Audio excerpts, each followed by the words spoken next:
Duha ka mga suwat na nadawat sa Business Permit and Licensing Office kabahin sa presensya sa POGO operation sa dakbayan sa Mandaue.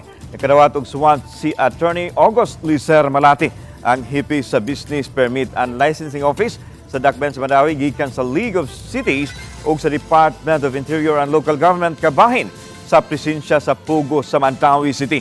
Subay nini mipahigayon og pakisusi sila apan ilang nasayran nga mga dapit ug mga establisyemento nga gitumbok sa suwat sa League of Cities ug sa DILG nga adunay POGO operations dugay ng nanirado.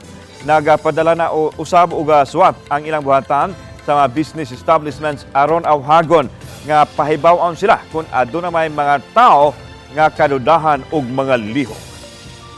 I-certify na mo nga katong mga gi-identify nila nga location and businesses wala to nag-operate. Pag adto na mo dito hawan walay bisag unsa. In fact pila na katuig nga walay operation and ang uban wa na gyud nag-operate.